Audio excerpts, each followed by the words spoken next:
On this series, we have covered a variety of topics so far. We talked about the story last episode of cartoon shows. We talked about video games that held strange and dark secrets. And we talked about McDonald's about 3 times. But what if I told you that the scariest thing in the world is the things that we don't see? You see, people always assume that you're afraid of the dark because you're just afraid of the dark itself. But the true reason is, the real reason why people are afraid of the dark isn't but the dark itself. It lies inside, what lies inside of the dark. We can't see what that thing is because it's dark. Of course you can't see it.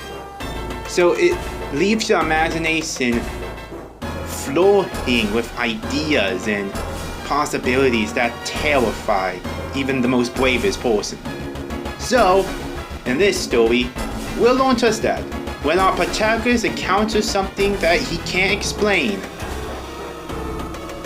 and left him scarred for life. So join with me as we read the story titled, The Scariest Thing to Me. Let me get this out of the way first. This really did happen to me. This is a 100% true story, especially the part where Uppercutter goes through heaven itself.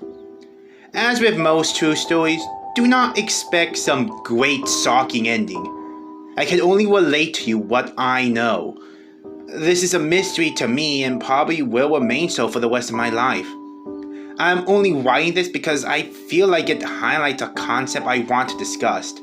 If you are willing to accept the fact, then let me tell you what happened to me one night when I was home alone. It was back when I lived in Kalamazoo, Michigan. I no longer live in Michigan, so I have no problems with stating that little fact. I was a teenager at the time. My sister was in college and my parents were taking my brother out to look at colleges in the Midwest. I want to say I was 14 or 15 at the time. It was the summer and I have been at football camp. I told my parents that I would be there for a week rather than the actual 5 days, so I could do home alone for a few days. Looking back, I realized if I told them the truth, they wouldn't have been all that concerned. But I guess I just wanted the excitement of pulling one over on them. I did manage to get some excitement out of it all, but not in the way I hoped. I got home and set about doing what teenagers are known to do. I blasted heavy metal, climbed out my window into my roof to smoke cigarettes, and neglect things that are best left unsaid. I enjoyed the freedom and took advantage of the opportunity to watch some horror movies. They weren't really that scary, but I do think they set up a certain atmosphere. I even ordered pizza to eat while I watched my marathon. I must have forgotten to close the door when I paid for the pizza because when I was getting ready for bed, I found the front door to my house wide open. I don't mean open by a crack, I mean completely open for anyone and anything to walk in uninvited. I would have normally thought nothing of it, but of course, I was alone, and I have just watched 4 horror movies back to back like an idiot. I had visions in my head of crazy people hiding in the closet with a box cutter waiting for me to fall asleep before craving his murderous manifesto into my chest. I decided to arm myself with what I could find. A BB gun we used to spook off squirrels and raccoons. Yeah, we live in a rural area. It made to look like a handgun. It was so realistic that it would probably get you shot if you started waving around in public. You even loaded the BB gun by pulling back the top, which gave it a very similar appearance to a real handgun.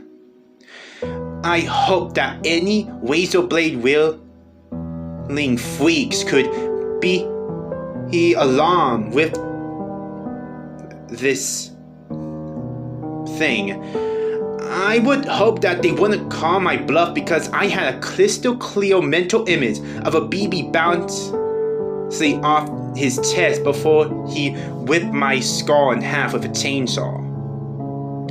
I proceeded to sweep my house, looking in every closet and under every bed. I even checked the attic. Each time, the temptation within me grew tighter and tighter in my chest, like I could pull open the door and see a man with a knife-like smile and a butcher's knife grinning at me. I had the pants-sittingest, terrifying mental image that he was slowly stalking behind me and hiding in the places I have always sought, biding his time and sharpening his Freddy Krueger-style knife gloves in anticipation. I swept the house once, twice, thrice without any sign of an intruder. I put the BB gun back and went to bed. I undressed down to my boxers and hopped on to my bed. I don't remember at what time I drifted off exactly, but I do remember what time I was woken up.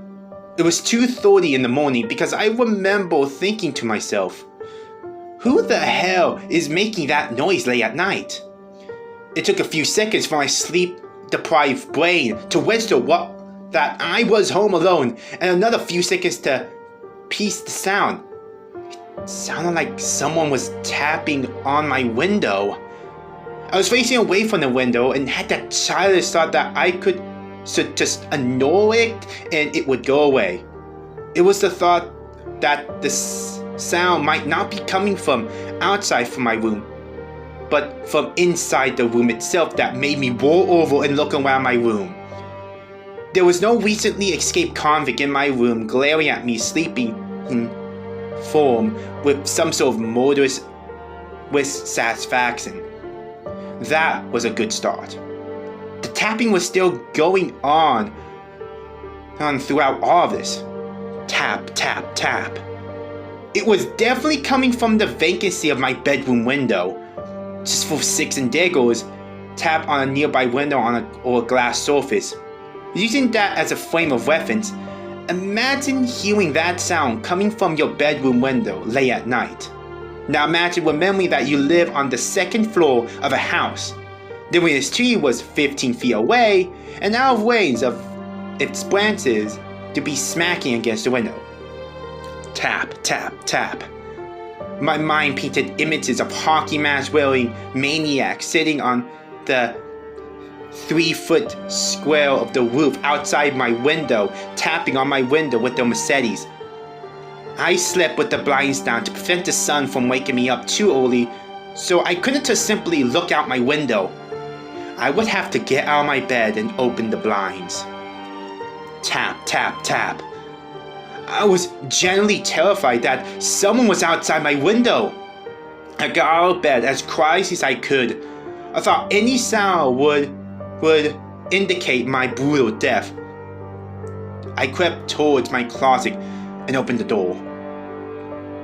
I was no longer imagining home invaders waiting in the dark closet with their sickles sharpened. I was certain that there was a clear and present danger feet away from me outside my window. I searched my closet for something to defend myself. The only thing I could find was a waffle bat. I almost laughed at the absurdity of me tearing open the blinds, threateningly waving a plastic bag at the intruder. At least they would have some decent comedic line for my tombstone. He died in his boxers, brandishing a plastic bag against a sword-wielding undead samurai. I found nothing else even remotely feasible for a weapon. I crept over to the window with the plastic bag in my hands. The tapping was still emerging from the window. I constantly raised my hand to pull the string. I hesitated for a full minute in paralyzing fear. I reasoned that I could try and peek out of whatever was still making the noise.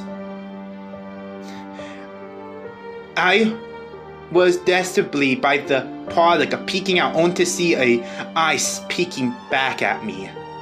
Tap, tap, tap. I had been still standing before the window for 10 minutes now. The process that as soon as I opened the blinds, I could indicate my violent and bloody death gave me a pause. I had and have so many dreams and goals that I didn't want to be interrupted by whoever was toying with me outside. I managed to pump myself up enough to grab the pull string. I listened to the inconsistent but continual noise coming from inches away. I decided to open it on the 10th tapping sound. Tap, tap, tap, tap, tap. The noise stopped. The lack of noise was so much worse than the inconsistent tapping. The silence seemed to be pregnant with malicious intent. Were they planning to kill me now? Was their game over? Would they come crashing into my bedroom through the window?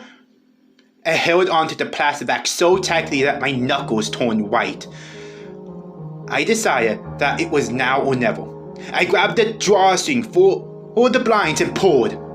Nothing. There was nothing outside. Had they fled? Had they got tired of the mind games and moved on to more responsive targets? The sudden thought that they had dropped down to the lawn and were entering the house made me go to my bedroom door and lock it. My back was to the window and my hand had just touched the door lock when tap, tap, tap. The sound was back. I whirled around and my heart was humming in my chest. There was nothing outside. I remember thinking that this must be what insanity felt like. Tap, tap, tap. The sound was coming from the window, but there was nothing outside. I got close to the window and listened for the sound. My mind raced, trying to determine the sound to be coming from. I couldn't explain it. There was absolutely no reasonable explanation, but the tapping continued. I must have examined every inch in the window and the area around it to discover the source of the sound, but I had no luck. The sound stopped after a few minutes and I decided that I was too tired to try and piece it all together. I lay back in my bed. I closed my eyes and tried to sleep, but just as I was dripping off, tap, tap, tap, I couldn't sleep at all for the rest of the night. I half expected the sound to come back the next night, but there was nothing. I don't know what would be worse, if the noise came back or if it vanished without any explanation. If it started up, I could reason that it was the house settling or the wood sifting and expanding in the cool summer night air. It didn't return, and my mind is still unable to think what had caused that sound. Was it some fiendish monster toying with my mind? Was it the spirit of the least threatening ghost possible? My parents came home the day after that, and I lived in that house for a few years before I went to college, and my parents moved to the other state. In that time, I never heard that tapping sound again. It's almost weird how clear I can remember all this. I guess it's because this memory had such a profound effect on me. It helped me realize that sometimes the scariest thing in life isn't a corporeal thing. The scariest thing is a mystery, an unexplainable occurrence. The scariest thing is something incomprehensible to the human mind, even if it is something as minuscule as the sound of tapping on your window late at night.